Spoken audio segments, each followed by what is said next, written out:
Oke, di sini kita akan mempelajari mengenai aturan rantai pada turunan fungsi.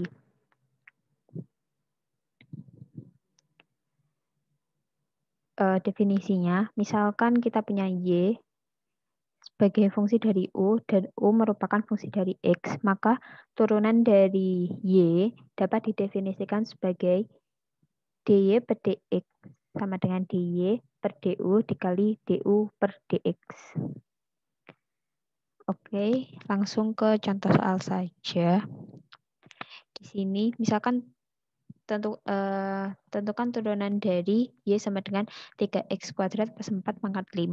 Nah, misalkan kita tidak menggunakan aturan turunan, kita harus menjabarkan dulu 3X kuadrat plus 4 pangkat 5 itu bagaimana. Nah, tentunya kan prosesnya bakalan panjang.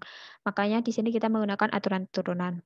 Misalkan Y sama dengan U pangkat 5 dan U adalah 3X kuadrat plus 4. Jadi 3X kuadrat plus 4 ini kita misalkan dengan U, sehingga kita punya fungsi Y sama dengan U pangkat 5. Selanjutnya, kita tentukan turunannya dengan menggunakan aturan rantai. Dari definisi tadi kita sudah punya Y aksen sama dengan DY per DU dikali DU per DX sama dengan, kita masukkan Y-nya di sini adalah U pangkat 5, lalu kita peroleh DU pangkat 5 per DU, dan kita kalikan dengan DU per DX, di mana U adalah 3X kuadrat plus 4. Turunan U pangkat 5 terhadap U adalah 5U pangkat 4.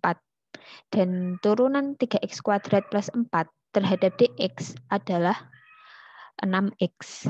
Sehingga kita punya turunan dari Y, dari fungsi Y itu 5U pangkat 4 kali 6X. Tapi kita nggak bisa berhenti di sini aja. Kita harus substitusikan kembali U dengan 3X kuadrat plus 4. Kita kembalikan ke dalam fungsi X. Sehingga kita peroleh Y aksen sama dengan 5U pangkat 4 kali 6X sama dengan 5 kali 3X kuadrat plus 4 kali 6X sama dengan, ini kita kalikan dengan 5, kita peroleh 30X kali 3X kuadrat plus 4. Di sini harusnya ada pangkat 4, mungkin akan saya coret-coret saja.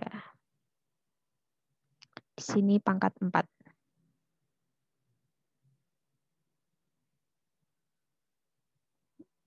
Jadi hasil akhirnya adalah turunan dari Y sama dengan 3X kuadrat plus 4 pangkat 5 adalah 30X kali 3X kuadrat plus 4 pangkat 4. Oke, mungkin beralih ke soal selanjutnya. Di sini kita punya fungsi Y, yaitu sin 5X plus 8. Tentukan turunan dari Y sama dengan sin 5X plus 8.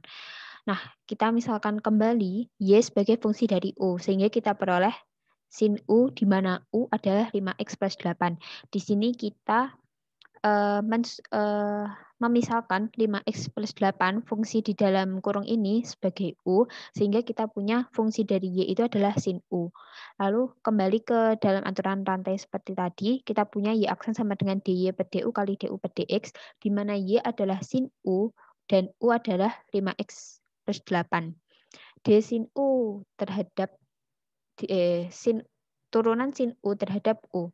Kita tahu misalkan kita punya turunan sin X terhadap X, kita punya turunannya adalah cos X.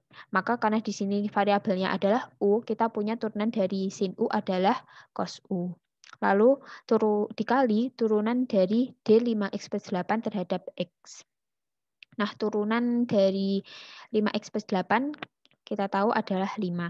Sehingga kita punya Y aksen itu adalah cos U dikali 5. Lalu sama seperti tadi, kita substitusikan kembali, kita kembalikan ke dalam bentuk fungsi dari X, sehingga kita punya Y aksen sama dengan, kan tadi di sini kita punya 5 cos U, U-nya kita rubah kembali ke dalam bentuk 5X plus 8, sehingga kita punya hasil akhir adalah Y aksen sama dengan 5 cos kali 5X plus 8. Oke, terima kasih telah mendengarkan.